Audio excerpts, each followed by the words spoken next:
Hey everyone, it's your buddy back again with another exciting fanfic, which is what if Naruto secretly fell in love with Tsunade. Part 1. If you enjoy this story, make sure to hit that like button and subscribe to the channel for more fanfics like this. Now, let's dive right into the fanfic. Months after Pain's utter destruction of the village, the villagers, both citizen and ninjas, were working on rebuilding the village. Tents were set up outside of the perimeter, while the buildings were getting put together. Construction workers from other nations traveled to the destroyed Konoha site to help rebuild and provide the necessary supplies to get the job started. Moments later, we see somebody making hundreds of shadow clones to quicken the pace of constructing the village.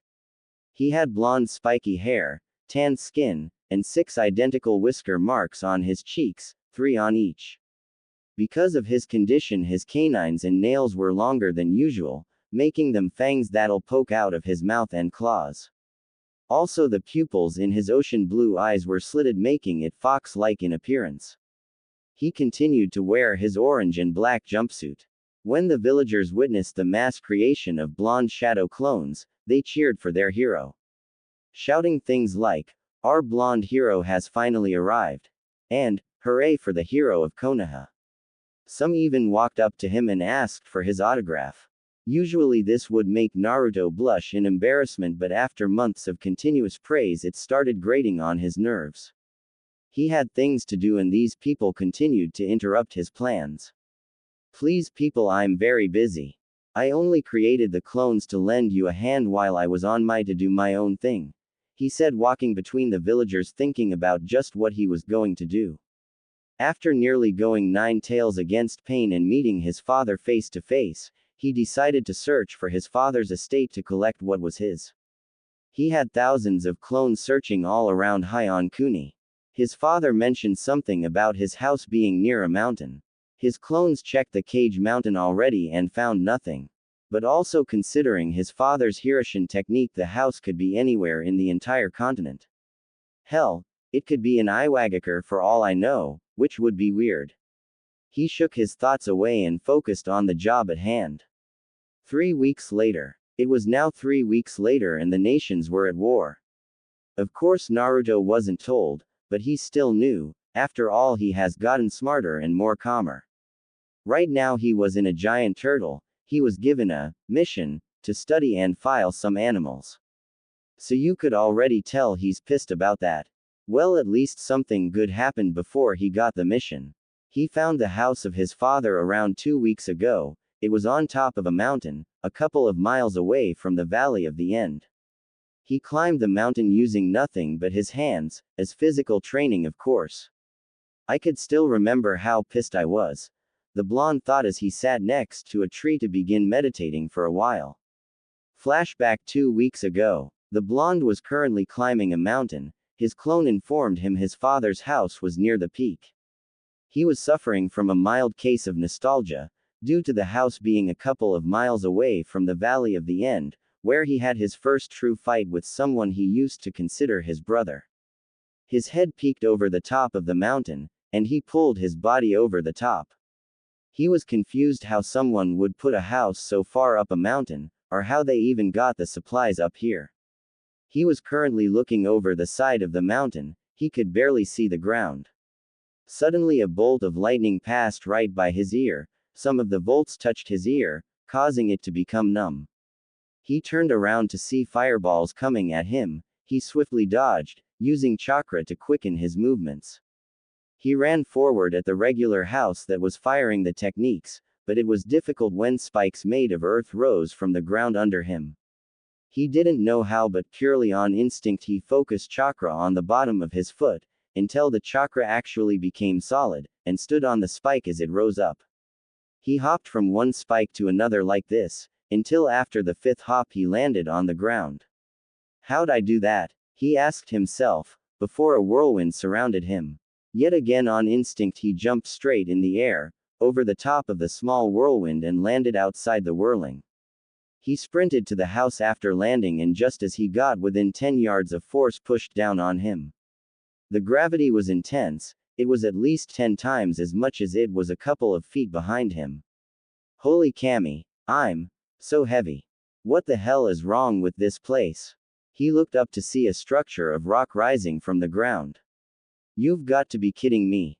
He muttered, using all of his strength to rise to his feet. Only one of the whirling blood could command this creature. A strange voice spoke from every direction. The blonde didn't have time to freak out because the golem charged at the teenage shinobi, not having a problem with the gravity effect. The blonde was immediately punched out of the area, landing an inch from a spike. Naruto held his chest in pain. He was surprised his heart didn't pop because that hit hurt like hell. He looked up to see the golem coming at him, except this time he was even faster.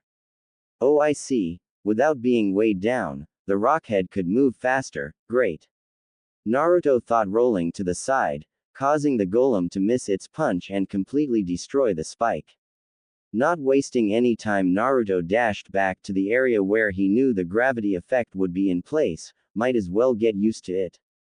I could use this as furthering my physical training, he said as he felt himself being weighed down again. He jumped back as the golem struck with an overhead axe strike. Naruto then jumped as high as he could when the golem threw a wide haymaker. He landed on the arm, but when the arm stopped he kept going and he was flung from his position. His face collided with the floor and he yelled into the ground. His danger sense told him to roll, and since it saved his life so many times in the past he rolled over. Just in time, because the golem's fist was in the ground. Now on his back he reached into his pouch and grabbed an exploding note and threw it in the boulder's face. Katsu! He yelled as it exploded. He used this time to rise to his feet and make a run for the house.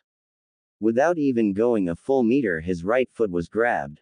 He looked back to see the golem was without a scratch. This is going to hurt, he mumbled as he was lifted into the air and slammed to the ground. He coughed blood as dust rose around him. This cannot be the way it ends. I need to think of a way to put an end to this torture. He became angry, and when a small amount of Kyuubi's Yuki entered his system he began to yell. You fool, stop using my chakra. The blonde stopped the flow of demonic chakra, causing the pain to stop. Don't use my chakra again. There's something different about this place, and the use of demonic chakra causes serious pain. Remember that kanji we seen carved in the side of the mountain on the way up here? Yeah, it said, Shin, meaning pure, so I guess anything that deals with malice or hatred would get rejected painfully. Right, you need to find another way to deal with the rock. The blonde nodded as he felt himself being lifted into the air, getting an idea. As he came out of the cloud of dust he finished his last hand sign. Here, eat the only lightning technique I know, Raiden, Raidosho. Almost immediately a series of lightning bolts came out of Naruto's hands. The blonde knew that Earth was tremendously weak against lightning techniques. He was proved right when the golem exploded, causing rocks to fly everywhere. He landed on his back with a smile on his face. Ha, it's over, he panted. This time he was proved wrong when the structure began to repair itself right before his eyes. Oh come on, really? He said as he began to remember what he heard earlier. Only one of the whirling blood can command the creature. Does that mean only an Uzumaki can take control of the golem? He said to himself as the golem in question was fully put back together. The walking boulder began walking toward the blonde genin. Stop! The blonde yelled, causing the golem to falter in its step. This angered the blonde. I command you to stop. This didn't do anything as the golem continued. I said be still. Naruto yelled, 1 because he was angry with the golem and 2 because he was feeling pain worse than when pain stabbed him with all of those rods. This had the most effect as the golem stopped. Now go back to wherever you came from. The golem nodded and began breaking, the ground absorbing it. After the last rock was absorbed, Naruto dropped to his knees, the fight finally over. After a while Naruto rose back to his feet and begun walking towards the house. Well, at least you can move easier. Yeah, that's because I had to fight a fuck-dotting structure of rock. I guess you can do anything when you have to fight for your life, even if it's withstanding gravity 10 times the regular amount. After reaching within 5 yards of the house, a hologram of his mother and father appeared in front of him. He took a step back in shock and surprise. he was more surprised when the holograms vanished. Thinking it was a genjutsu, he pressed his fingers into the ram seal and muttered, "Kai," sending a pulse of chakra in all directions.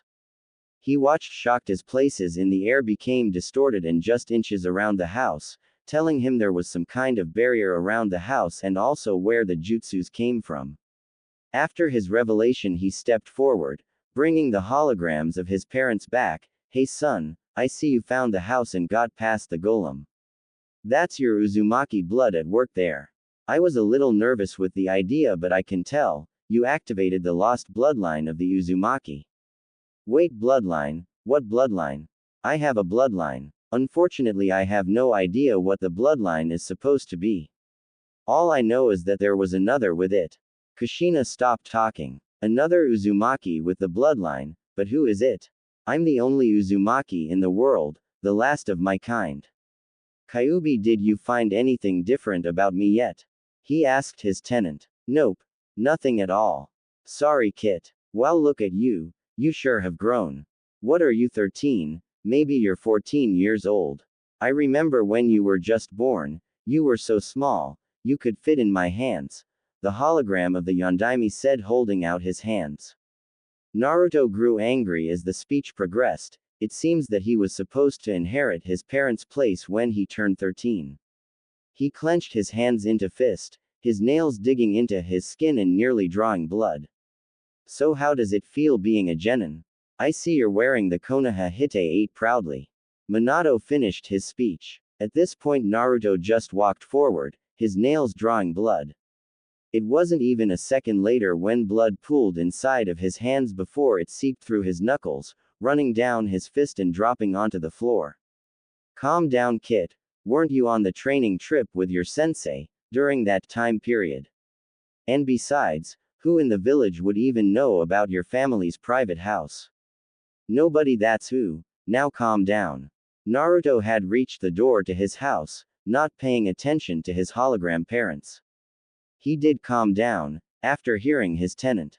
He grabbed the knob to the door. When his bloody hand touched the knob, seals that on the knob spread out and soon covered the entire house.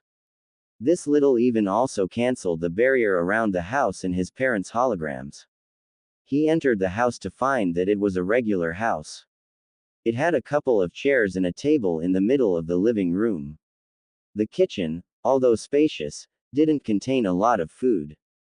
There was only 2 bedrooms, his parents, and the other wasn't entirely finished with the decorations. He could tell though that it was supposed to be his. He found a door in the small hallway and opened it. Well, he tried to open it, he realized there was a seal with the kanji for blood in the middle. He looked at his hand. The previous blood that covered it was gone, having wiped it on his pants, and the wound healed thanks to the fox. He slid a claw over his palm, bringing fresh blood. He pressed the hand to the door, watching it light up for a while before he heard a click and the door slid open. He watched his palm heal before walking in, finding a very large amount of scrolls on fuinjutsu, ninjutsu, and genjutsu. He looked around and even found some taijutsu and kenjutsu scrolls. After an hour in the library, he left hundreds of clones to learn every single thing they could. Because let's face it, as he didn't have a chance to survive in this war. He also needed to find a way to defeat the remaining Uchiha. He stood outside of the house, getting ready to make his way down, with the thought of his mysterious bloodline on his mind. Release flashback. Naruto looked around, scoffing as Kurabi wrote lyrics in a little notebook. He needed to find a way of this island. He was getting tired of all of the animals and he's only been here for a couple of hours. What kind of S-rank mission was this? Taking care of and categorizing the animals on this island. Sometimes he hated his village. "Yo 9, let's go tame yo beast," the big dark-skinned Kumo ninja said. The blonde glanced at the Hachibi container. "Sorry B, but I've got my own agenda," he said using a body flicker. He appeared at the peak of the Turtle Island. His headbands, tails, were blowing east with the wind. He knew he was in the coast of Kumo, and if he knew his geography, the way back home would be south. He focused wind chakra to his feet and jumped as far as he could, using his newfound skill in advanced wind manipulation to help himself glide in the air. It wasn't long until he landed on the water, half a kilometer away from the island. He didn't stop there. He focused his secondary element to his feet and vanished in a spark of electricity. Since Konoha didn't want him to fight in the war, he was going to have to go solo and face Madara himself. He had dozens of clones looking at seals at his house. He knew the man could make himself intangible for a duration of time, by putting his body in another dimension. He just didn't know how long he could stay in that little pocket dimension. So he needed to create a time-controlling seal, something that nobody has achieved, ever. Well, I'm going to be the first, he thought as he continued running on the water, thankful for his large reserves of chakra, because this was going to be a long run. Several hours later, after running for hours, Naruto was beginning to get tired of running. Constantly using lightning-converted chakra to make him go faster than he could ever dream of doing with regular chakra, was starting to really drain his chakra. He looked around and noticed a small chain of islands were near. It was time to take a break anyway. Maybe he could use the time to check up on his time seal. He walked on the little shore and dropped into a meditative position and tried to speak with one of his clones, hoping he could from this distance. "Boss, do you?" Naruto heard in his head as his clone's voice was zoning in and out. The blonde shook his head and stood up and moved to a closer island and repeated the process, getting the same transmission. He continued to do this until he gave up and just got back to running.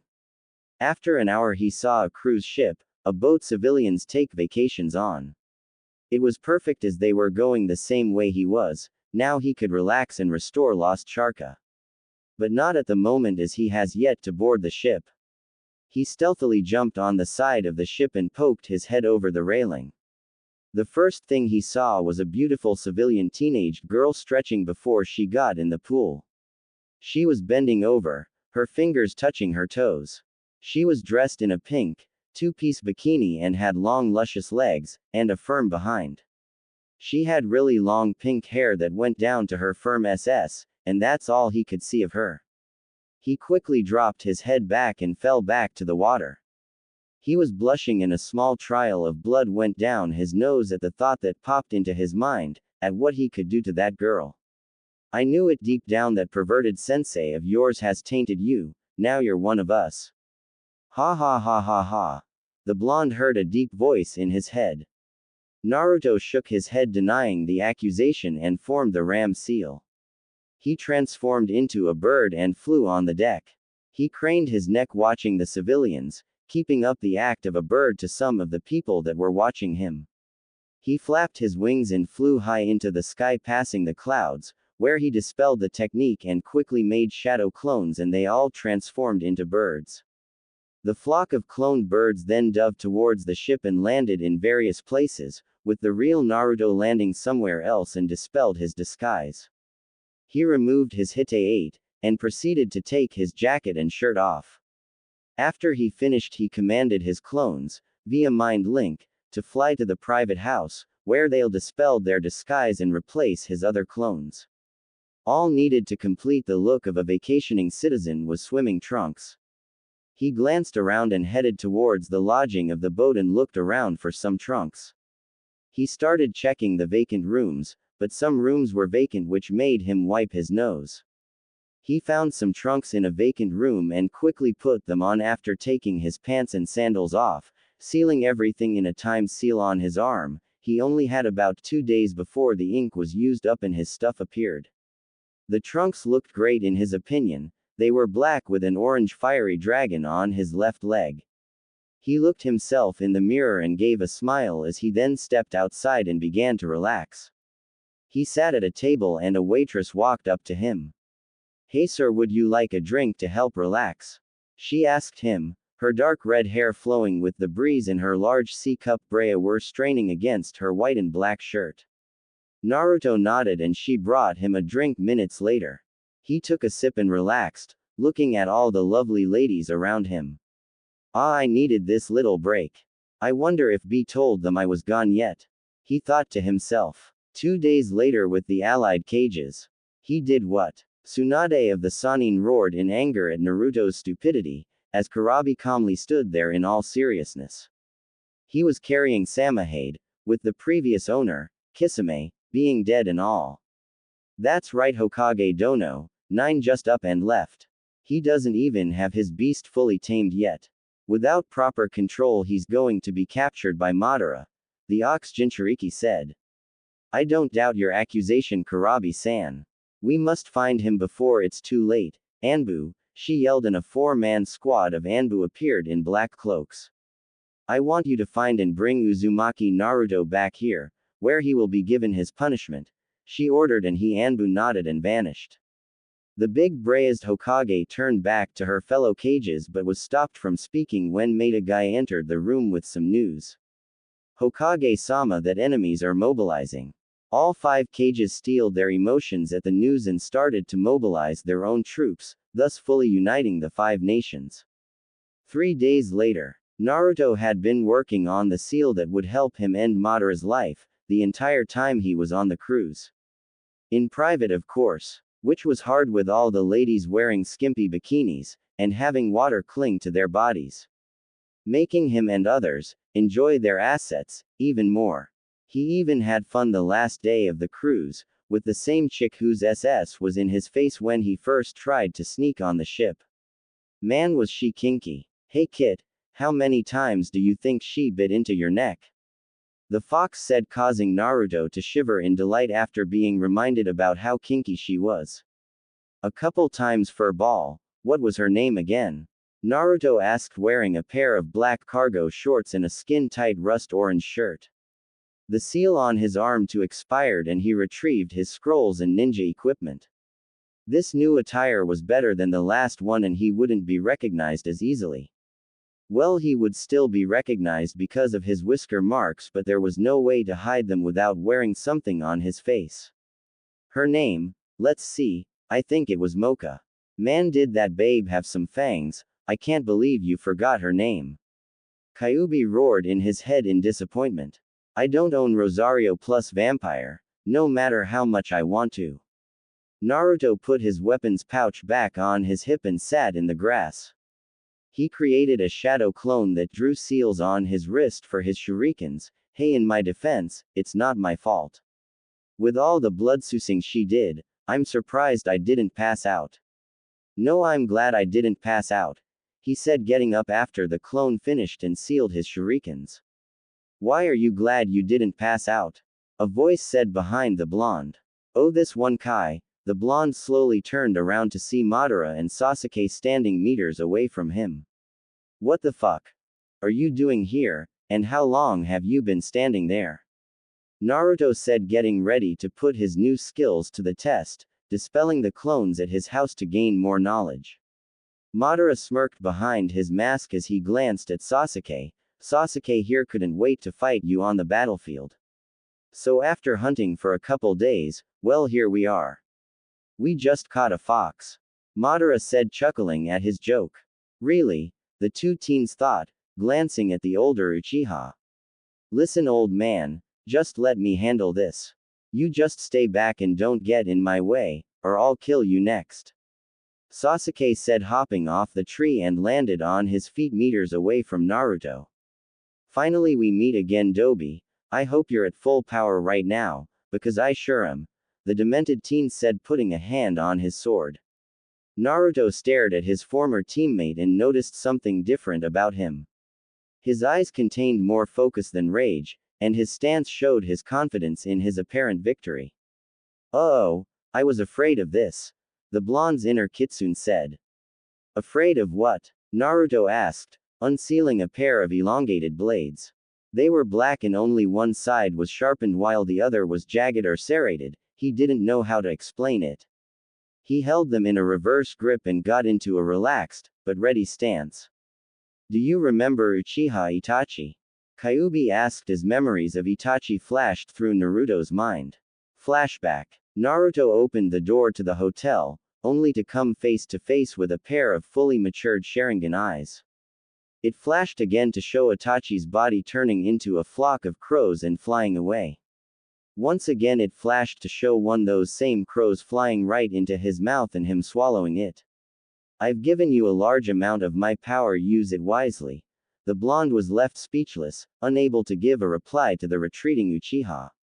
The image faded to show rain falling from the sky and Naruto's soaking body standing over Itachi's eyeless corpse. Nothing was said between Naruto and the rest of the group as Naruto took a knee, his hand brushing a loose strand of hair away from the Uchiha's eyeless sockets. I will, Itachi-san, the knowledge and power you have given me will help me right your wrongs, the blonde whispered as he stood to his feet. Release flashback. Naruto was returned to the area, when his memories shattered around him. He was returned to see Sasuke raising an eyebrow at his blades.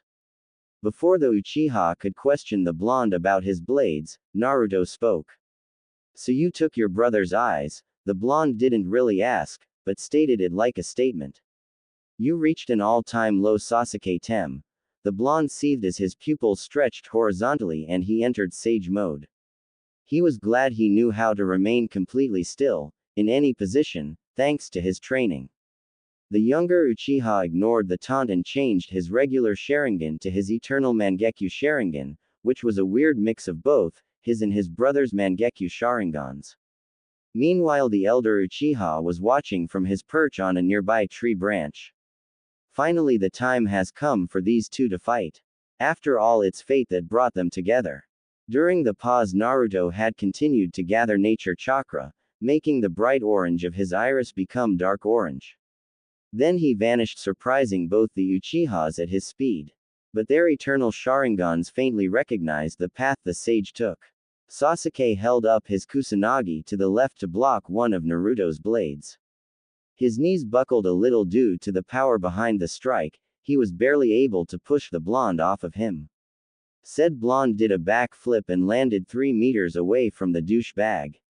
The Uchiha felt liquid on his cheek and lifted his left hand to his left cheek and looked at the liquid on his fingers. Blood, but how? He muttered. His eyes darkened and a twisted smirk appeared on his face. This just became a lot more exciting, he said. The blonde smirked at his former comrade, hearing what he said. He took a couple of hops back and furthered the length of the sharp wind on his blade. He flexed his fist as he did so, to further ready himself. Madara watched from his spot and smirked at the two. It's a shame for someone so skilled to fall, they way he will. Soon I will have my pet back, only to trade it in for a better pet. He stopped thinking to return his focus to the fight. 2 hours later, the clearing had been completely destroyed, black flames were everywhere, there were craters inside of craters. In the biggest was Naruto and he was crouching in the middle, with 8 tails swaying behind him. His body composition was that of a miniature Kyuubi, minus fur and a tail. On the floor in front of the mini kitsune was Sasuke, the life in his eyes were gone on and his body was completely missing its right side. The young Uchiha's blood was spread all around the battlefield. Instead of taking full control of Naruto, the fox stayed true to the deal he and the blonde made long ago and returned the control to the teen. The physical makeup of the fox's body twisted and turned in different directions and minutes later it resembled that of a human. The 8 tails morphed and contorted and converged to form 2 tails. Seconds after that the very dense Yuki removed itself from the blonde's body, causing the genin's clothes to be revealed. Or what was left of the attire. The shirt had been ruined by countless Chidori Senbons and various fire techniques. Madara stood half a kilometer away because of the destructiveness and longevity of the fight, had destroyed the area they were fighting in. I'm surprised young Naruto killed his best friend. Of course Sasuke had no intention of holding himself back, and had no doubt about wanting to kill his rival. But Naruto of all people, coming out on top, what kind of training did he put himself through since the 3 months ago? Madara began walking towards the epicenter of the destruction, watching the blonde carefully. The weight of killing his friend would soon cross his mind. Naruto looked down at the remains of his old friend. His eyes started to slightly burn and his weary body forced him to his knees. He rubbed his eyes for a while and opened them, only to come face to face with Sasuke's own face. He had a small flashback to the time he and Sasuke had an intense fight at the Valley of the End. It's ironic, isn't it, Sasuke? This time it's me over you. I wish you wouldn't have forced my hand at this. He lifted his hand to Sasuke's eyes and closed his eyelids. Jabutsu Suru, Watashi no Yujin. Rest in peace, my friend, he said softly, as the pain in his eyes subsided before disappearing altogether. Naruto paid no attention to the chakra leaving his eyes. He turned to the last and true Uchiha on the face of the earth. Kyuubi also didn't pay any attention to his container's eyes. Listen, brat, you still have to get rid of the man's annoying ability. Make the seal, be careful, because he won't let you, the kitsune said. The blonde barely heard a word the fox said, but moved to do what he was planning to, which was to fortunately make the seal. The teen smirked and formed a cross seal with his fingers, Taju Kage Bunshin no Jutsu. He muttered and summoned 1,000 clones that with the Kyuubi's single-tailed cloak, charged at the Uchiha. The elder was smirked and begun to show the blonde just why he was feared. If he had just become intangible and rushed the original, it wouldn't have ruined his fun. The original Naruto used his enhanced speed and hightailed it out of there. Seconds after he left, a large column of black flames shot up in the air. The memories of his clones made him work faster on his seal. Halfway through the seal, Madara appeared behind him and tried to take his head off. It would have happened if Naruto didn't sense the man at the exact moment he appeared. He began jumping backwards, still drawing the seal as fast and as best as he could. He was cursing himself for spilling sake on his previous dimension seal, a couple of hours ago when he was on the cruise. He would have made another one, but yeah, Mocha happened. Madara pursued his target and fired multiple fireballs and even a couple of air bullets at said target. The blonde dodged some of the techniques and used his tails to swat the Uchiha's body away, along with the rest of the techniques. The swat caused the man to bounce and skid along the ground. The blonde chuckled. These Uchiha did not know how to predict the movements of his chakra tails. He knew as soon as Madara recovered from the attack he was going to be pissed about it, just like Sasuke was, so he started gathering chakra in front of him. His ears twitched and he ducked, barely avoiding a bladed fan. He turned and kicked the man in his chest and rolled on the ground, thankful that he didn't mess up any of the ink for the seal.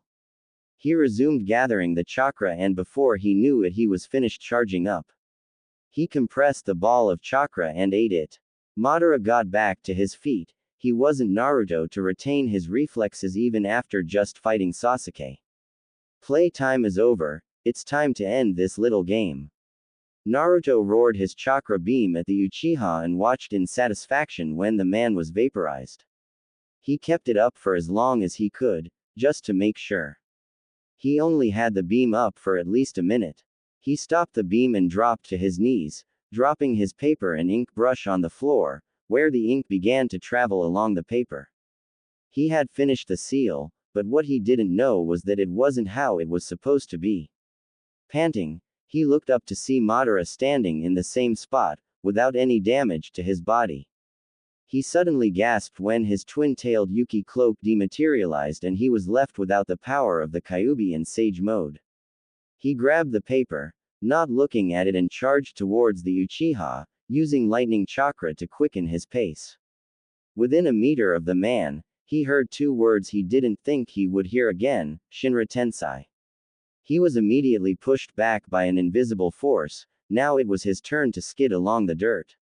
Naruto crouched to his knees and grunted in pain. A broken left arm, a twisted right ankle, 4 cracked ribs on his right side and 3 broken ones on his left would do that to you. Not to mention the blood seeping into his right eye, from a jagged cut above his brow by a couple of rocks from when he was sliding on his face a moment ago. With his right eye shut he glared at the Uchiha, angry that he had such a technique when he thought only Nagato could do that because of his Rinnegan. He rose to his feet, using his left foot to support his weight.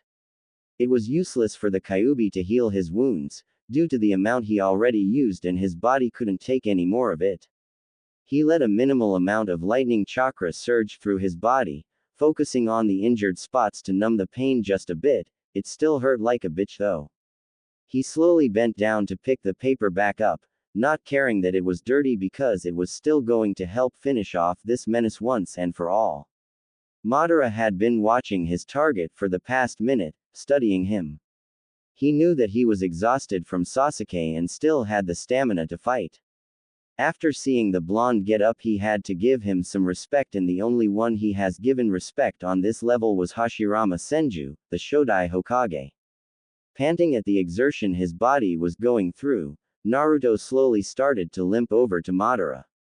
He had a plan. It was going to cause much pain to his body and he hoped it worked. The Uchiha watched the blonde start limping towards him. This kid's tolerance for pain is incredible, he thought, and his eyes widened when the brat disappeared.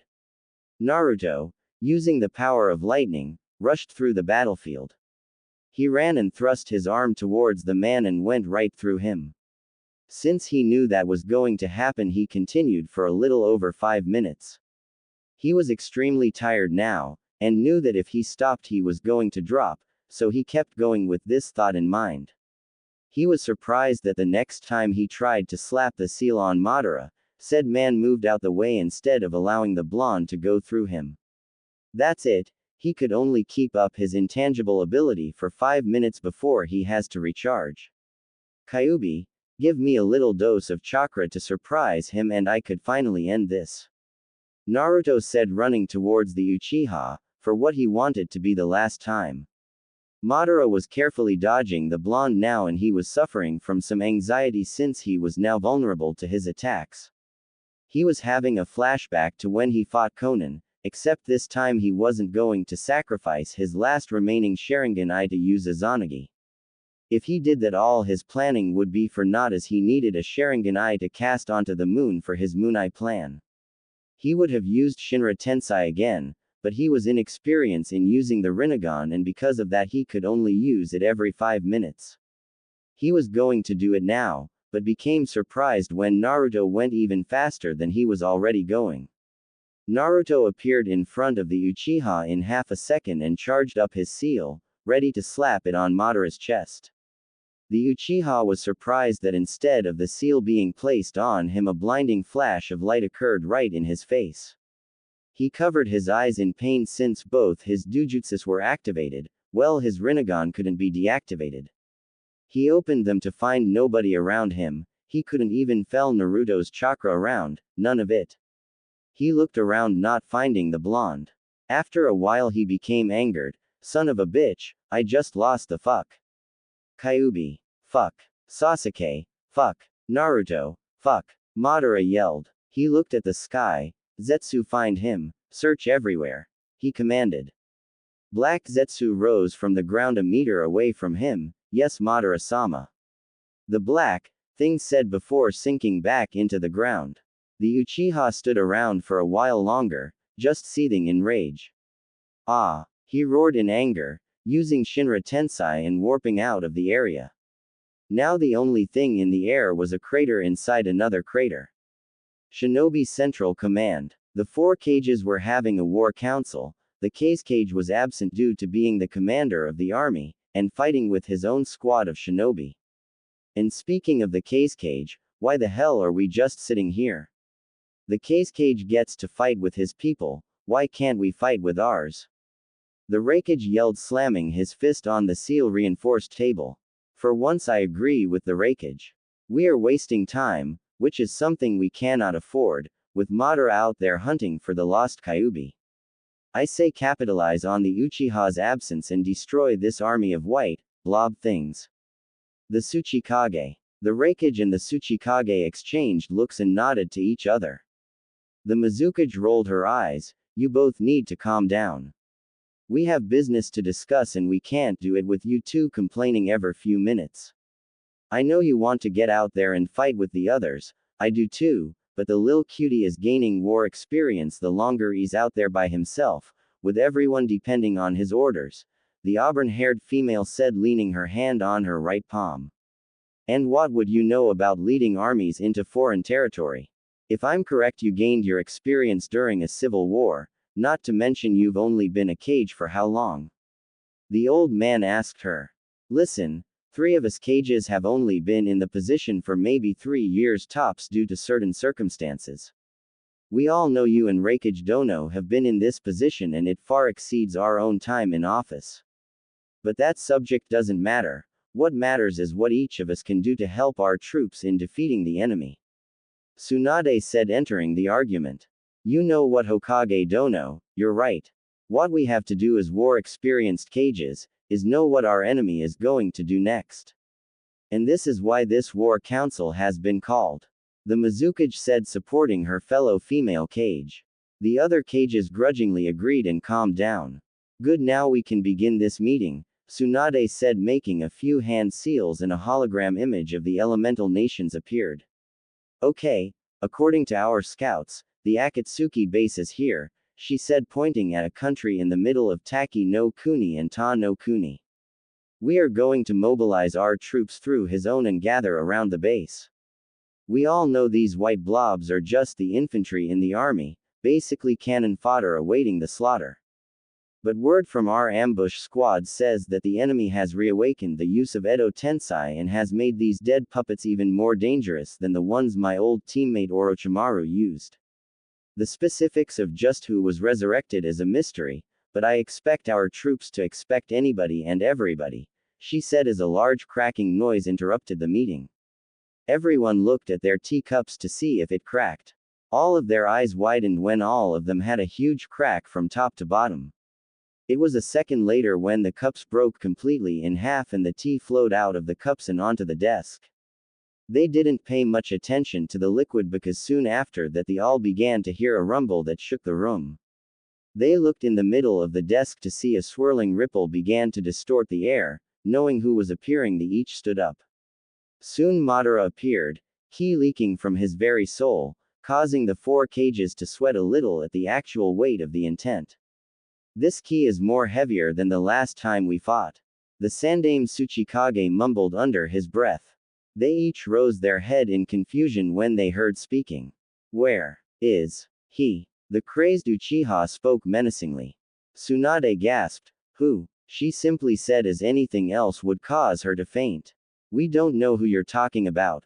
The muscled Raikage said, trying to keep his composure. Don't lie to me, he yelled, pushing the cages to the walls of the room, not using Shinra Tensei, but with the force of his chakra. Each of the cages hit a separate wall. Ah, my hip, yelled Unoki as he felt the pain of a broken hip. The one-armed Raikage didn't feel anything from hitting the wall thanks to his dense muscles. But he did get ready for a full-fledged fight. The Godime Mizukage slid to the floor, the wall behind her melting from the excess chakra she was leaking from her body. Tsunade hit the wall but wasn't allowed to slide to the floor as she felt herself being pulled by an unknown force.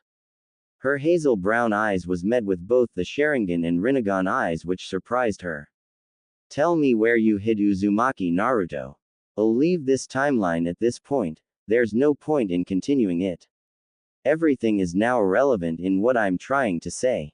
With Naruto, a battlefield during the Second Ninja World War. The first battle to be exact, as war just begun. This battlefield was where Naruto was found by a group of Junin. Sir, we found this boy unconscious a couple of miles away from our border on Kumo's side, the leader Junin said, laying the boy on the couch. The leader of Konoha was the Nadaime Hokage, Senju Tobarama. A young man who wore armor as white as his hair. He had red markings along his cheek line and light blue eyes. He folded his hands in front of him and glanced at the boy on his couch. He looks around the age of 5, sending him to the orphanage would be useless at this time. Now is the time of war, I must see if he has what it takes to be a ninja. We'll wait until he regains consciousness to find out what he knows. In the meantime, send him to the hospital for a checkup. Hi, they said as one picked the kid up and held him bridal style, before he jumped out the window, headed towards the hospital. The Nadaime stood, watching as his ninja escorted the young child. That kid has power deep within him. When he receives the right training, Konoha would be unstoppable, he thought as a ninja entered his office. Mission accomplished, Tobarama sensei. One Sarutobi Hiruzen said, walking into the room. The man nodded. Ah yes, how difficult was it for you to destroy one of Iwa's stronghold? Hiruzen took a seat and leaned back a little. Well, one would think doing something like that would be difficult when one is alone. But it was much easier. Of course I was without the use of chakra for the duration of the mission. The mission was almost compromised when I witnessed a group of shinobi locate one of my traps. What happened after? They must have been retarded because they shrugged and continued patrolling, thinking the trap was one of theirs. They shared a short laugh and stood up. Great job, my student. So do I understand you're finally going to take up one of your own genin team soon? Sarutobi nodded. That's correct. I feel it's finally time to pass down my knowledge. Who knows, they might become stronger than me one day. Konoha Hospital 3 days later. Beep beep. Where am I? A young voice thought. Beep beep. What's that noise? It's annoying as hell. Beep beep. Wait. What happened to Madara? The machine started beeping faster. Beep beep beep. What's wrong with him? A voice was heard. I don't know, his heartbeat just went faster. A second voice said. Whose voices are these? Are they experimenting on me? Or are they finally taking the Kyuubi from me?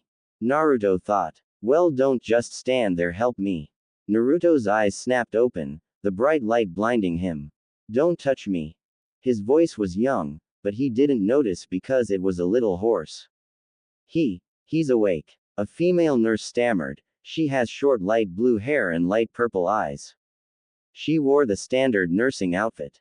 She was in her late 20s, her face was cute and her lips were tinged with blue. Her bust was a large D cup and her hips were fairly large, leading to a large rump. Her figure was that of an average kunoichi, and he could tell that nursing was just a part-time job, by the way she carried herself. But how? It was estimated that he was supposed to be out for at least another week. The second female nurse said. She was in her early 20s. She had brown hair with dark green eyes. She, too, wore the standard nursing outfit. This nurse was different, she wore no lipstick and her brown hair was rather long. Her bust was a small B cup, and her hips were small, however she still had a nice butt. She spent her life being a nurse, with no amount of ninja training. Naruto was confused. What do you mean, where am I? He asked. In the village hidden in the leaves. The Nadaime said, walking in the room. Naruto looked at the door to see the Nadaime Hokage. His eyes widened, his face pale, and he didn't pay attention to what the man said. Am I dead? He asked, gulping loudly. Confusion showed on the faces of Tobirama and the nurses. Wait, the fur ball. He closed his eyes. Fur ball, where are you? He yelled in his mind. With no response, his eyes snapped open. What's wrong, child? The blonde leveled a glare at the man. I am not a child. The brown-haired nurse grabbed a nearby hand mirror and showed Naruto his reflection. Holy foo, I'm a child. He yelled, just now noticing how small his entire body was. What the fuck happened to me? He whispered under his breath. He began to have a flashback to the last thing that happened. I remember now, I killed Sasuke. Was I unable to kill Madara with him?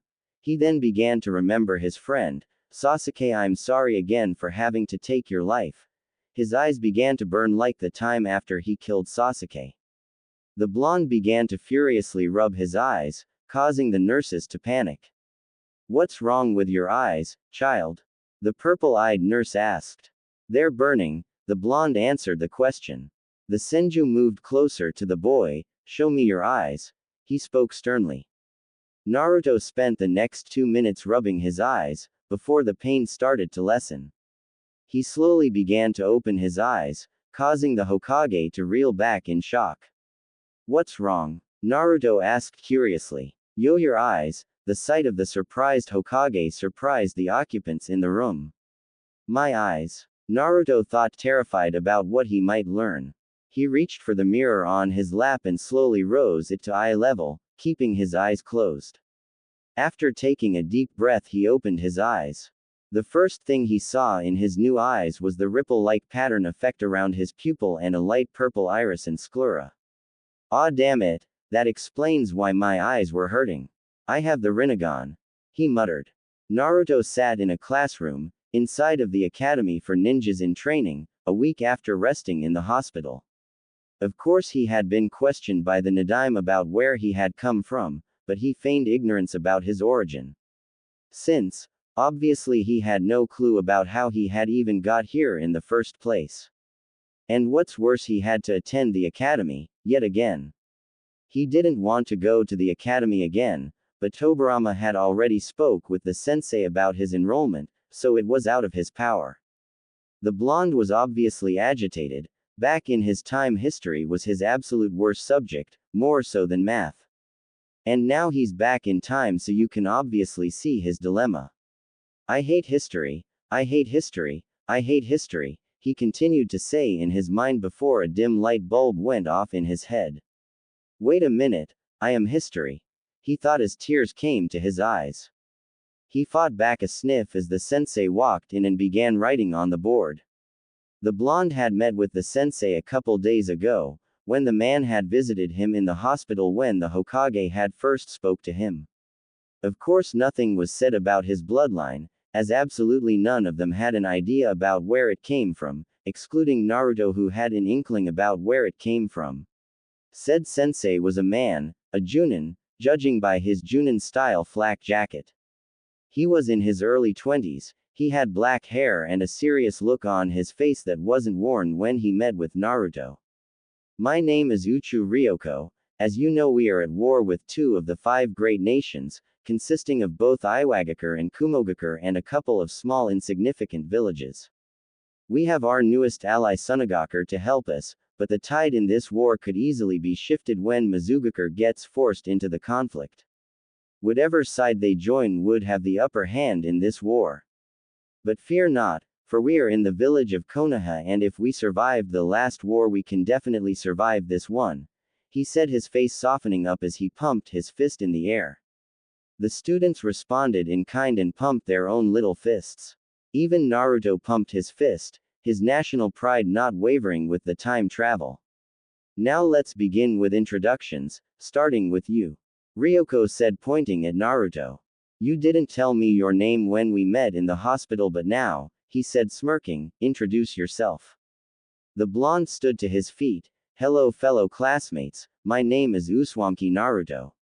I don't know where I came from, but I do know that I was found about 15 miles outside of Hai no Kuni. I don't know who my parents are, but all they left me is my name, he said, telling them half of the truth, since until recently all he had from his parents was his name. The teacher held his hand up, stopping the blonde from continuing.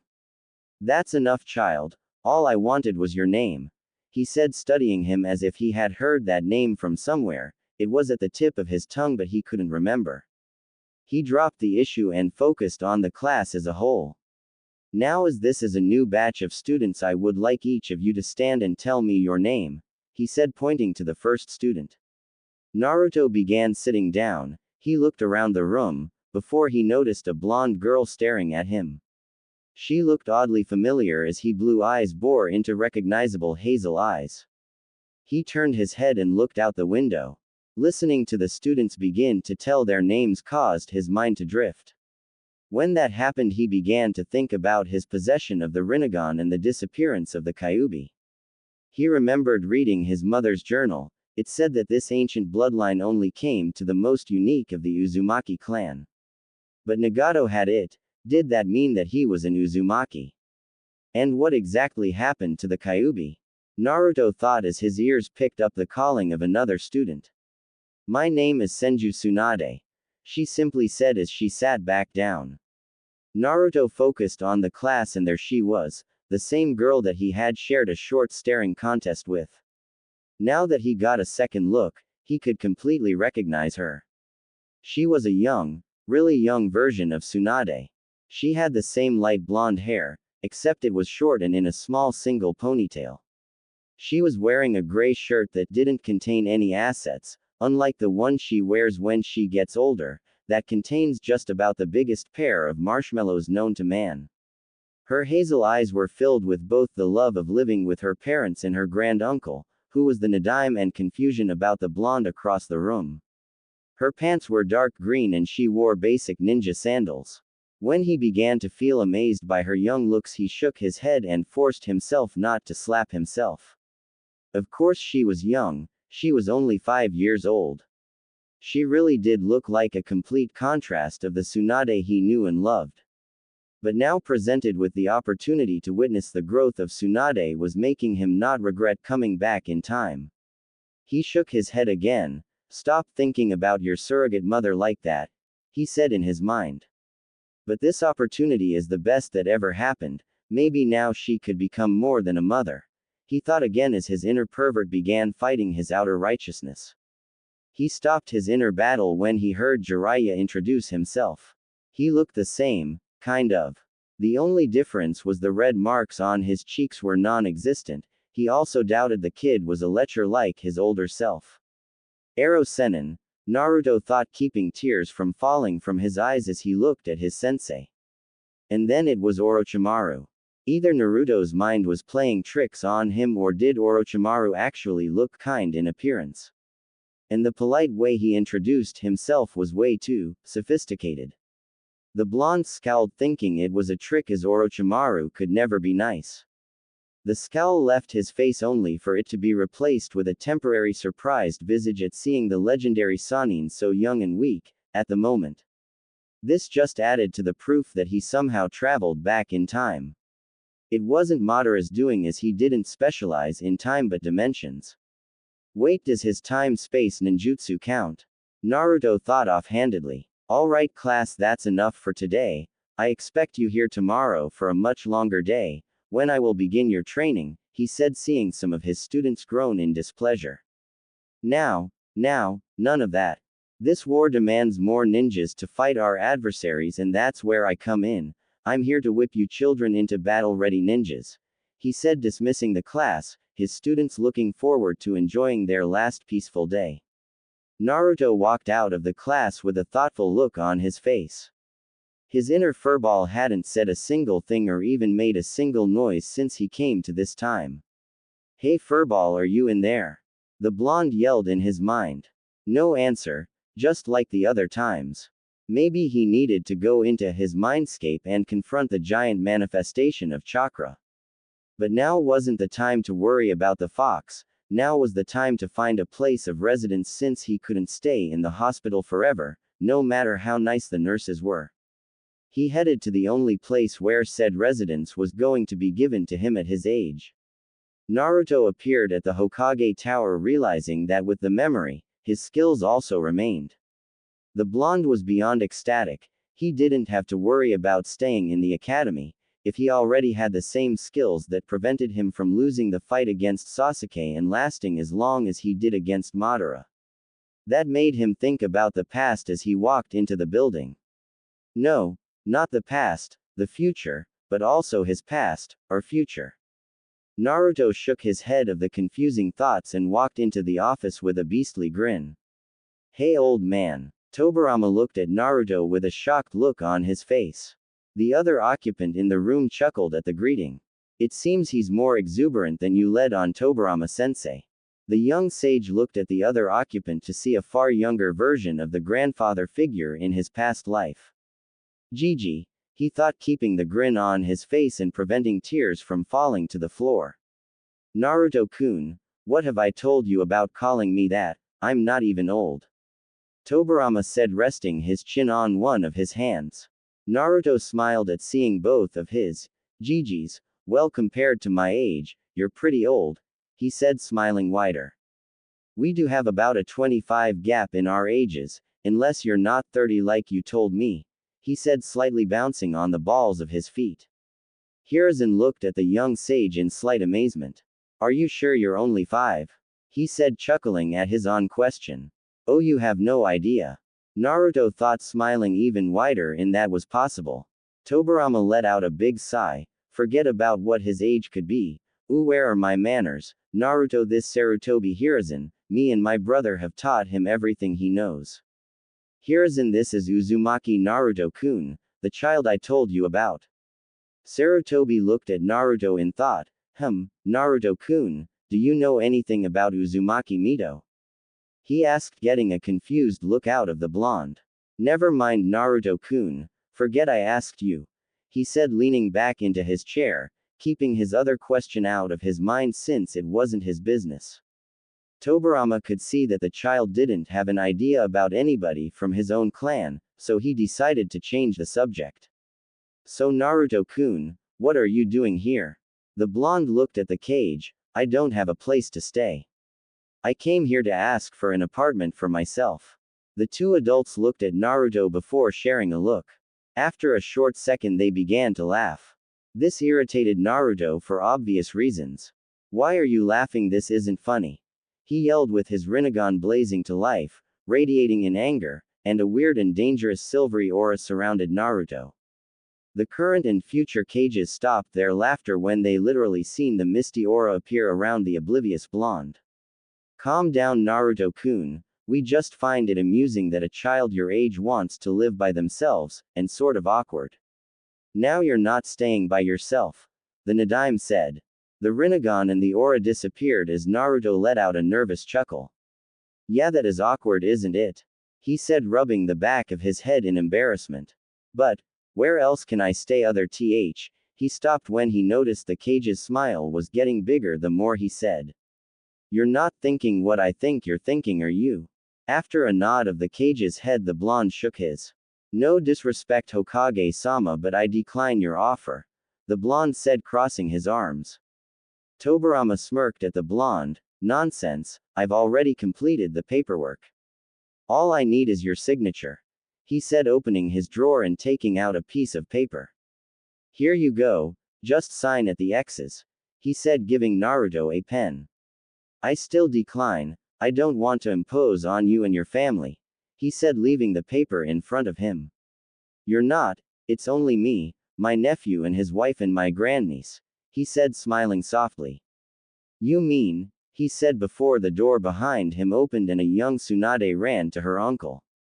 Oji-san, she said, running straight to her granduncle, hopping over Naruto and the desk and landed right on his chest, and proceeded to hug the life out of him.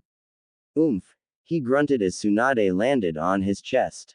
Su-chan, how was your first day at the academy? He asked. Nothing really interesting happened, but there was this other blonde boy that had an even more interesting surname. What was it again? She murmured, putting a finger to her chin in thought. Uzumaki, Naruto said, knowing he was the one she was talking about. She turned her hazel eyes towards him and gasped in surprise at seeing him again so soon. What are you doing here?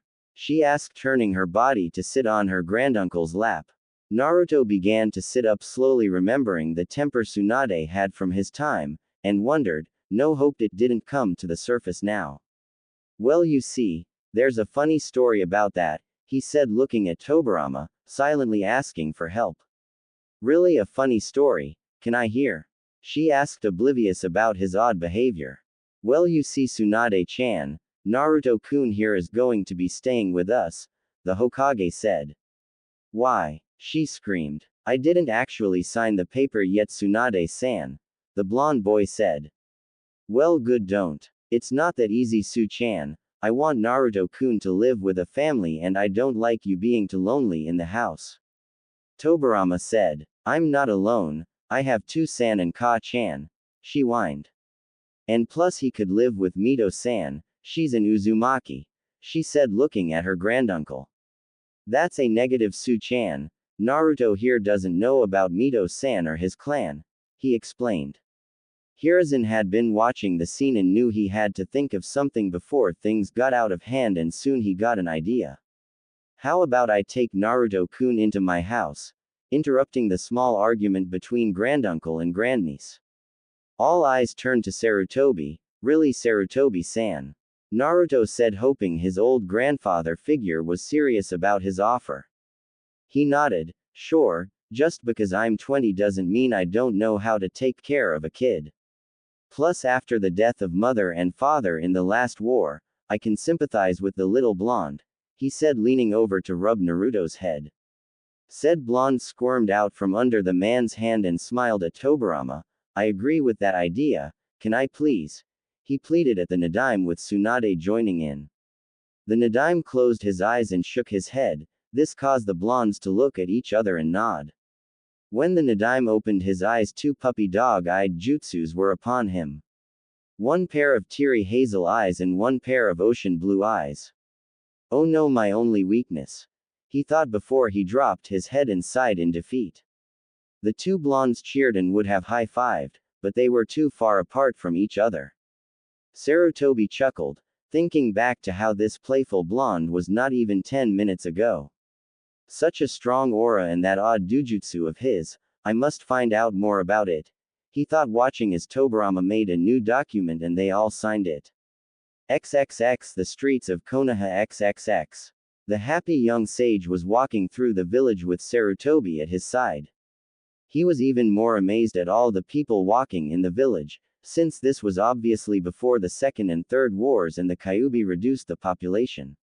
This brought his attention back to the subject of the fox. Since he was back in time, did its chakra or mind or something go back to the body in this time or what?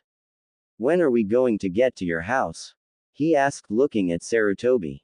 Hiruzen smiled. What do you mean, we're there? He said, walking towards a 2-story house. I recently moved out of the small compound, because even with its size, it was too big for one person, he explained, opening his door. The house was simple, medium-sized living room, large kitchen with an island dining table, 2 bathrooms, 3 bedrooms and a study library. Don't you think it's like the same thing? Naruto asked. What do you mean? Well, you moved out of a compound, only to move into a large house. Don't you think it's the same thing? Naruto asked, yawning a little. Sarutobi walked into the kitchen to get some water. I guess you're right. Yet again you surprise me, he said, walking into the living room to find Naruto asleep on the couch. Hiruzen smiled and brought a spare blanket from his closet and draped it over the child's body. He rubbed his head and walked up the stairs to fix up the guest room for his new Otudo. XXX Naruto's Mindscape XXX. Naruto walked through his mindscape after falling asleep on the couch. It was the only opportunity he had to literally jump into his mind. He walked around in the murky water. He looked down into his reflection to see his 17-year-old self. This was further proved when he noticed he was taller and his hands were bigger. He focused on his eyes to see the Rinnegan. Seeing it in this form was weirder than seeing it in his younger self. He looked around and noticed the pipes that signified his chakra pathways were much larger and glowed silver with tinges of blue. I don't remember my chakra being that color, but then again, it seems right for some reason, he thought as he continued walking in his mindscape. The more he walked, the more perplexed he became. By this time he could hear the fox either calling him toward the caged room or its snoring. But now it was silent, and that put him on edge. He walked into the room to see the cage, but there was nothing behind it. He squinted his eyes at the cage and he could barely make out the outline of the fox's body. After having it in his sights, it became fully visible. It looked asleep, but he could tell something else was wrong with it. He took a step and was shocked to feel a small earthquake. He was even more shocked to see the figure of the fox breaking down, collapsing onto the floor. Soon all that remained was darkness, the remains of the fox fully disintegrated, and Naruto, who was completely speechless. Sochi, is that you? A voice asked from what seemed like everywhere. The blonde became alert and he jumped back and willed everything around him to turn to a sunlight clearing, with absolutely no trees to hide behind. He looked around for the intruder, keeping the amazement off his face at the sudden change in the area. He turned completely around to see a woman behind him, and that's when he remembered what the oddly familiar woman said to him. Son, he thought, taking a closer look at the woman to fully realize that she was indeed his mother. How did you get in my mind? What happened to the Kyuubi just now? How did the area turn like this? Why do I have the Rinnegan? He nearly screamed the last question at her. Kushina walked to her son, her flaming red hair blowing in a non-existent wind. She wore a plain red kimono that hid a full pair of C-cup braias, and a black obi tied around her waist. The blonde noticed that said waist was slimmer than the hologram he witnessed at his father's house, back in the original time. She was barefoot, allowing the grass to tickle her feet. She smiled at the barrage of questions and tears prickled at the corners of her eyes, one question at a time, she said before engulfing her son in a hug. At first the blonde relaxed into his mother's embrace, but anger bubbled to the surface. He grabbed her shoulders and pushed her back a little, keeping a hold of her. Do you have any idea about what kind of life I've lived? How dare you act like you haven't deserted me? He said, letting go of her and taking a step backward. I've had about the worst childhood in the history of Konoha, and it's all your fault. He spoke to her between clenched teeth, it being the only thing keeping him from lashing out. The tears fell from the mother's eye before she sniffled, her own anger rising to the surface. You really think it's my fault for dying? How selfish of you to think something like that. You have no idea what I went through to get into the position I'm in at the moment. She told her son, her tone being borderline murderous. She was that mad at her son. You really think I wanted to leave a baby, my infant son, alone in a village, that I knew was going to hate you? With you being the host of the demon that just killed most of their loved ones, it's guaranteed that they'll resent you. She scowled at him. This angered Naruto more than it should have, and he activated his Rinnegan in anger. Kushina smirked at seeing the Uzumaki bloodline in her son, the smirk being more prideful. It seems I touched a nerve somehow. Well, let's see if you know how to use those legendary eyes, she said, getting into a stance. My thoughts exactly, Naruto said, running straight at his mother. XXX 1 mind hour later XXX. The crimson-haired mother stood over her child, softly shaking her head. You did pretty good, your only strength was your regular skills. Your skills with your eyes was absolutely horrendous. By the time I was your age I had already mastered the different techniques these eyes have to offer, she said. After the short fight with his mother, Naruto, whose body was covered in cuts and bruises, couldn't find the energy to move his limbs. He stayed laying on the floor looking at the cloudless sky. The apparent anger he held for his mother had ended along with the fight. He turned his head to look his mother, whose body was without a single scoff. Of course, I just received these new eyes of mine. Wait, what do you mean you mastered these eyes? He asked, bolting to his feet, surprising his mother. How is he moving so soon after the beating he just endured? She asked herself. She was brought back to reality when she heard the question being asked again. It seems you still don't understand, she said, shaking her head, before a force pushed Naruto back. Naruto's body was flung across the field, before it landed making a small crater. The blonde, yet again, watched the cloudless sky. I am so tired of that technique, he thought as his mother appeared in his vision. You see, son, these eyes only show up in a few shinobis of the Uzumaki clan. Only 5 others have ever had the privilege of having these eyes in the last 200 years, she spoke, extending a hand to help her son up. Naruto reached for said hand. That still doesn't explain what happened to the Kyuubi, or why I have these eyes, he said, standing to his feet. She shrugged her shoulders. Apparently you are of the select few, which is untold of. A parent with the eyes breeds another with the eyes. It's even more amazing that this happened. What happened to the Kyuubi? I have no idea. If I was to take an educated guess, I would have to say with the activation of your eyes you've unlocked the seal and fully absorbed the beast, she said as trees were added to the clearing. Naruto pondered on what his mother told him before he got another question. But if I absorb the Kyuubi, shouldn't my chakra be crimson or blue? Why is it silver? He asked, leaning against a tree. Does it look like I have all the answers? She snapped, scaring her son.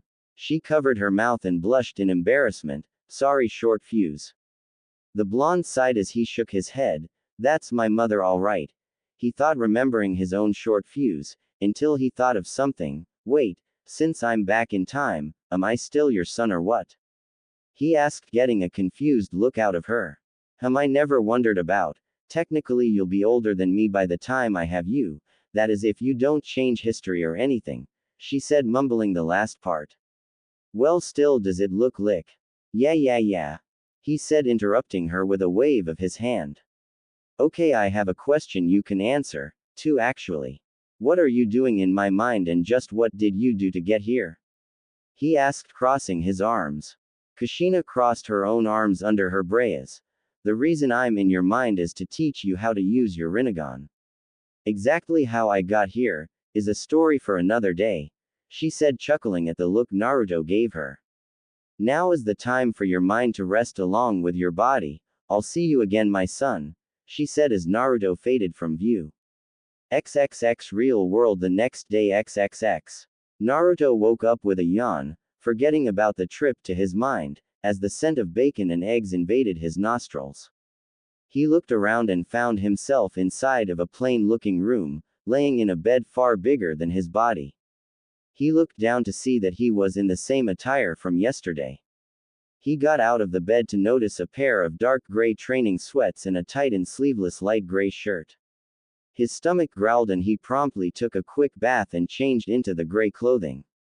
They felt a little loose on him, but he just shrugged his shoulders and walked downstairs. Thinking of a good prank, he lowered his chakra signature and stealthily sneaked up to Sarutobi. Good morning, Naruto-kun. I see your energy has returned with the nap you took, said brown-haired man said, turning around and popping the young blonde on the head with a spatula. Itai, Naruto said, rubbing his head. That hurt, why'd you do that? He said with tears approaching the edges of his eyes. Hiruzen smiled at the young child in front of him. Nice try, Naruto-kun, I'm not going to fall for that. Unlike sensei, I'm immune to that, he said, turning back to the cooking food. That was close, any longer and I would have apologized, he thought as Naruto grumpily walked to the dining table. So what's the plan for today? Naruto asked as Hiruzen set a plate of bacon and eggs in front of him. Well, you're going to go to the academy, and I'm going to get ready for a mission, Sarutobi said as a messenger hawk began to peck on the kitchen window. The blonde groaned, remembering about having to go to school.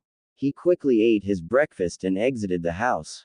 He found himself in the section of the village where the clans of said village resided. Of course, the Sarutobi clan, even though Hiruzen is the last one, it was still considered a clan in the eyes of the village. Only because of the strength wielded by Hiruzen. The point being, he was on the other side of the village, far away from the academy. Luckily he had an hour before 8. The blonde gave a small smirk as he used a shunshin to vanish from his spot. Unknowingly someone had watched the blonde's little exit. One Hiruzen had been watching his surrogate little brother through the window and was a little surprised to see said blonde vanish with a C rank supplementary technique. A child shouldn't be able to do that technique, let alone even mold chakra. Who exactly are you, Uzumaki Naruto? He thought. XXX Training Ground 7XXX. Naruto walked into the training ground, finding it empty. Well, not entirely. One young Orochimaru was seen punching one of the newly placed logs. Naruto tried not to sneer, but said sneer just happened to creep onto his face. The blonde wanted nothing but to just kill the future S-rank criminal. He was preventing from doing so, when Orochimaru turned around. Oh, I didn't realize I had an audience. Hey, you're the Uzumaki kid, it's a pleasure to meet you personally, he said, walking up to Naruto and extending a hand. The blonde wanted so much to be rude and leave him hanging, but he had sort of an epiphany. Maybe he could prevent Orochimaru from ever becoming evil, and he'll become an ally in the future. He smiled and extended his own hand, shaking the hand of what he wanted to be a sure comrade. And you're, Orochimaru, it too is a pleasure to meet one such as yourself, the blonde spoke to the pale child. Though Orochimaru was dressed in a noble-looking kimono, he was outside in the dirt, training to get stronger. At the moment Orochimaru didn't resemble anything dealing with nobility. So are you here to watch me train, or are you up for a little sparring match, to test skills, of course? He spoke, taking a few steps back. That is if you have the skills, he added, bouncing on the balls of his feet and relaxed into a ready stance. The blonde smirked. Cocky little brat, he thought as he began studying the young fighter in front of him. Based from what he knew about the adult version, Orochimaru was very slippery like any other snake would be. But this Orochimaru was different. The adult was always anticipating the moves of his opponent and was a master strategist, on the level of any Nara. This version wasn't any different, was he? After a minute the blonde finally slid into a stiff stance, not ready to reveal any of his skills at the moment. Come hither. Motion later and Orochimaru charged at the blonde. Naruto waited until the last moment to relax his stance and shuffled to the right, narrowly dodging a punch. Apparently he didn't move far enough as Orochimaru dropped and swept him under his feet. Naruto acted fast and shot a hand to the ground and reinforced it with chakra before using it to push off the ground. He vaulted himself a few feet back and landed on his feet. As he landed, Orochimaru was already on him, sending punches and kicks that were all blocked or dodged. I think I spoke too soon. My taijutsu isn't as good as I thought it would be, must be because of the small body. He thought, catching a kick and picking Orochimaru up and throwing him across the field. 5 minutes have passed in the fight and Naruto could tell that Orochimaru was just getting started. With a few hand seals, 3 copies of Orochimaru appear. Let's see if you can handle this. He spoke as the 3 copied children charged. Naruto smirked, letting his Rinnegan flash into existence only for a second. He himself charged, but instead of going for the one in the middle, he veered to the left and sent a punch that knocked the unsuspecting Orochimaru to the ground, the other 2 clones disappearing from existence. My Rinnegan was able to determine which ones were the fakes and which one was real in such a short amount of time. I love this thing, he thought, staring at the boy on the ground. Other than a small amount of blood leaking from his lip, nothing else was visibly wrong with him. Sorry about that, I got a little carried away, Naruto said, extending a hand. Orochimaru shook his head. No apology needed, this just showed me that I need to work on my taijutsu more, he said, allowing Naruto to help him up. And plus I just need to learn to dodge your wicked left hook, he said as they shared a laugh. Well, I must be on my way. I don't want to show up at the academy looking like this, he said, trying and failing to brush the dirt from his kimono. I see you later, Naruto, he said, running back to the village. Naruto sighed, looking down at his own gear. It wasn't as dirty as he thought it would be, maybe because he never hit the floor like Orochimaru did. He was a little sweaty though, but that was nothing. XXX 10 minutes later XXX. The blonde had been walking around for about 10 minutes before he found himself at a spot he spent a lot of time at. Except there was one important thing missing. Where the fuck is the Ichiraku ramen stand? He screamed in his head. Surely I believed Tyuki and Sarutobi were the same age, he thought as he witnessed a short boy walking with his father. Said father was walking the boy to civilian school, and Naruto's ears heard the words, "Are you ready for school, Tyuki-kun?" And a response, "Hai-to-san." Naruto felt like pulling his hair out. He didn't know how long he'd last without the best ramen in the world not existing yet. Classic anime tears fell down his face as he solemnly trudged his way to the academy. With his current pace, it took him a while to enter his classroom. As soon as he sat in his seat, his head dropped onto the desk, sounding a loud thud in the class. The class wasn't full, but there were a few students in there, including Tsunade. They all watched Naruto, not knowing what was the matter. When Naruto felt a hand on his shoulder, he looked up to see Orochimaru there smiling at him. "What's the matter with you? You should be happy you defeated me, because it won't ever happen again," he said, chuckling as he sat down. Naruto smiled. "Yeah, sure, because my win against you was a total fluke," he said with sarcasm practically dripping from his voice.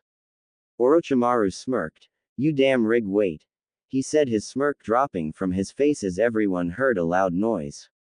The children turned around to see Jiraiya on his face and a wisp of smoke around him. Naruto looked at the wooden floor to see a long scratch from one of Jiraiya's getas. Poor Ero Sennin, I hope this doesn't get worse, the blonde thought as Jiraiya wiped his face and quickly appeared behind Tsunade, surprising the blonde at his speed. "Oh Su-chan, please don't pay attention to what just happened. You know you deserve only the best of entrances, babe, he said, taking the female blonde's hand and kissing it. Well, that would have happened if Tsunade didn't use righteous female fury to punch him, a hit that sent him out of the open window that was on the second floor.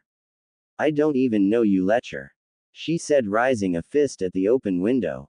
Naruto's eyes widened at the event. Holy crap, it's just like always. Well, at least we weren't on the third floor. Naruto sighed, shaking his head. Shortly after, the teacher walked in the room with Jiraiya on his shoulder. What just happened? He asked, setting Jiraiya down. The white-haired child didn't have a scuff of dirt on him, except from when he fell on the floor in his bruised cheek.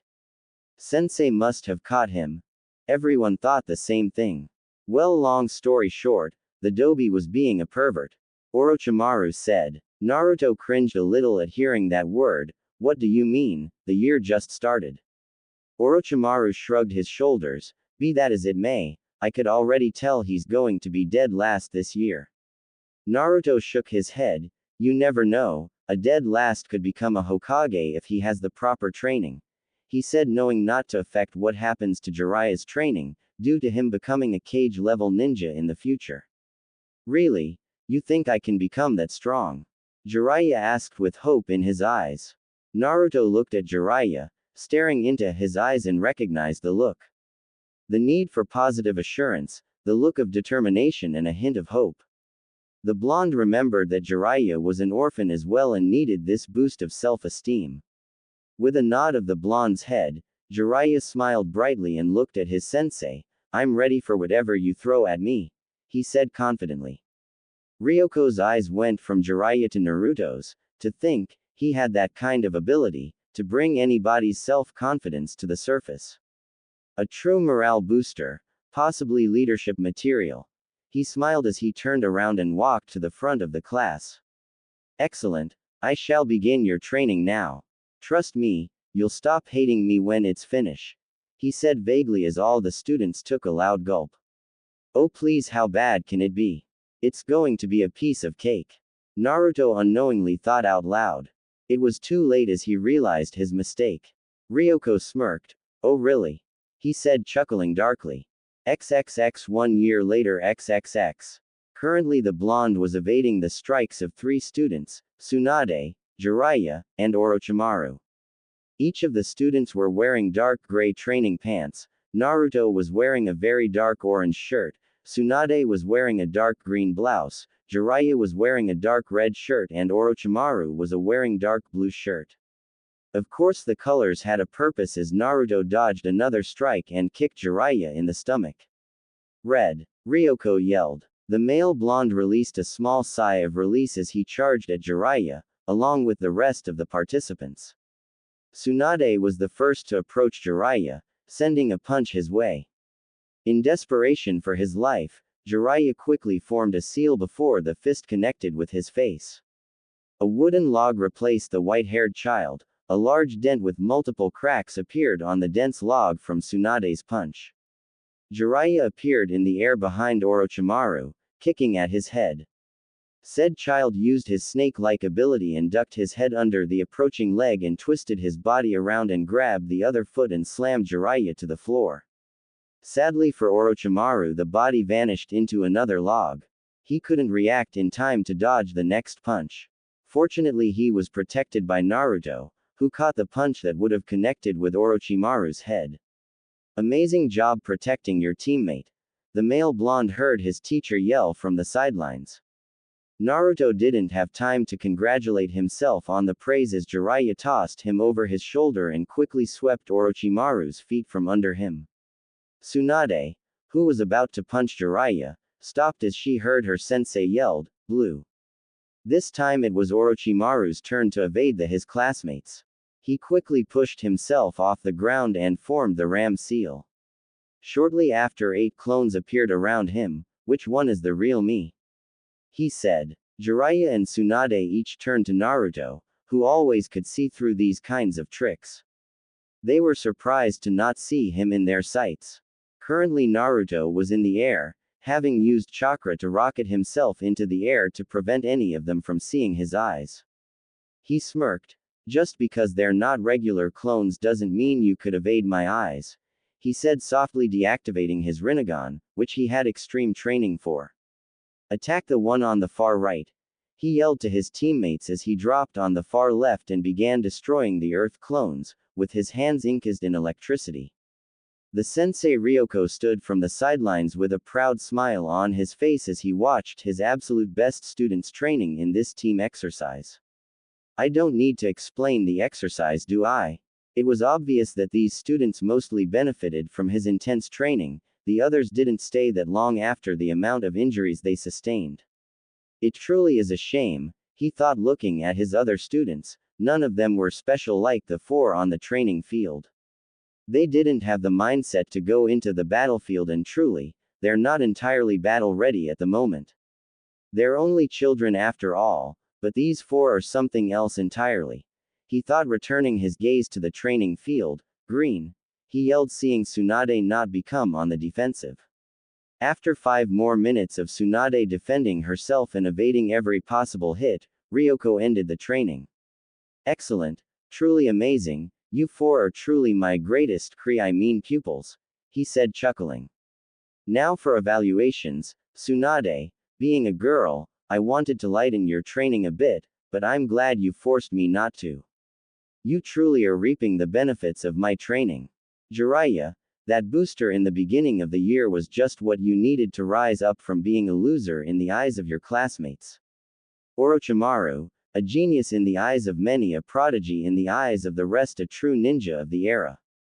Lastly, Naruto, I believed you were all talk, but you have proven me wrong with your strategies for battle, and whenever things would go wrong, you were always able to think on your feet, and that is exactly what is needed on the battlefield. I would pass each of you, if I could, he spoke, confusing his students. What do you mean, sensei? Tsunade asked. Of course you could pass us, we're too good to sit in a classroom. Jiraiya said, puffing out his chest. Believe it or not, I agree with the pervert on this one. Orochimaru said. Hey, I'm not just a pervert, Jiraiya said. Jiraiya-dan, Naruto tried to say, but it was too late as he, Tsunade, and Orochimaru covered their ears and closed their eyes. I'm a super pervert, Jiraiya yelled, with huge fireworks erupting out of nowhere. Jiraiya stood in a pose with the peace sign high in the air. Ryoko stood with a tick mark on his head. He promptly smacked the child in the back of the head. What have I said about being an idiot? He said, running a hand through his hair to relieve a bit of his frustration.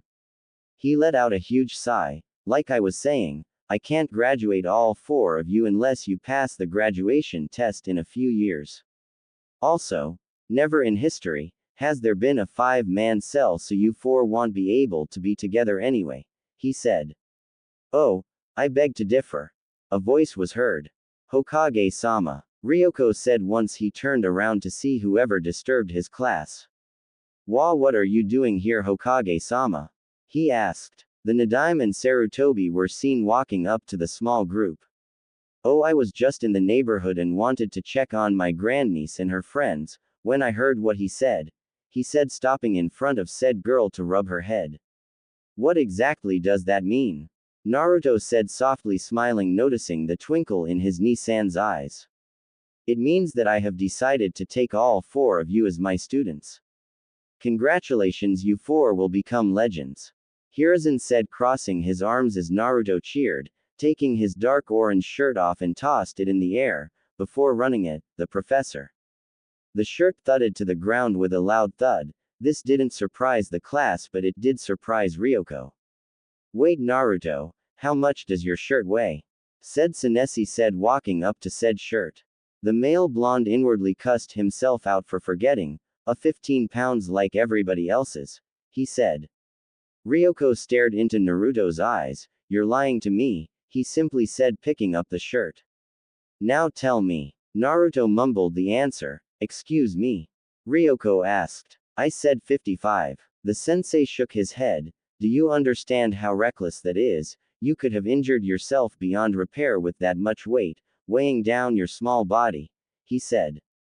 At the age of 6, Naruto was very much in shape.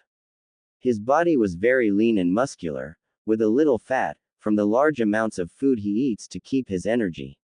He kept the perfect balance between muscle and fat. Sensei, he's not the only one. Jiraiya said. I myself have 35 pounds. He said, taking off his own shirt and tossing it behind him. A thud was sounded, like Naruto's. I as well, sensei. Orochimaru said, taking off his own shirt. Everybody stared at Tsunade. What? I only had 25. I'm not crazy like they are. She said, crossing her arms. And I'm not taking my blouse off. She added, glaring at Jiraiya. It's not like you have anything to hide, flat chest. He said, crossing his own arms. Tsunade growled. What do you expect? I'm 6. She said. And I'm going to kill you. Tsunade screamed, ready to use some female fury before Tobirama stopped her. Would y'all calm down, acting like a bunch of kids? Ryoko said, crossing his arms. We are kids, the 4 children said to their sensei. Oh yeah, I keep forgetting. Because 6-year-olds aren't supposed to be nearing Chunin level. He said with pride etched into his voice, since he did a major part in that. Well, we are a great pair of children. Naruto said offhandedly. Oh no, you Naruto-kun, you're different. I could sense there was something odd about you, apart from the other 3. Ryoko said, taking a small step towards the blonde male. What do you mean? I couldn't possibly be any different. Naruto said, hiding behind Hiruzen. Now that he's said it, Naruto-kun, I do believe I noticed something about you in the past year. You meditate for hours only to fall asleep after. You trained yourself continuously before and after school, like you were trying to regain something you lost. He said, scooting Naruto in front of him. I was going to, but I would like to see Ryoko-san test your skills. The blonde glared at Sarutobi before he turned his gaze to Ryoko. Can this at least wait until tomorrow, when I regain my energy? Yeah, come on, sensei. At least give Naruto-kun time to prepare for the fight. Tsunade said. And just because he's different doesn't give you any reason to try and fight him. Jiraiya said with anger in his voice. It is illogical to fight a child. You're a Junin for crying out loud and he's only 6. Orochimaru said. If you fight him, you fight all of us. Jiraiya said, moving in front of Naruto, before being joined by the rest of them. Ryoko stopped. No, just look at your friend, he's ready for anything, he said as they looked at Naruto. The blonde had his head down, his bangs overshadowing his eyes. A smirk was on his face as he started grinning. You're right, Uchu-sensei, after all, deception is the most basic skill a shinobi must have. If you're really up to the task, how about I show you just how strong I am? He said, looking up his Rinnegan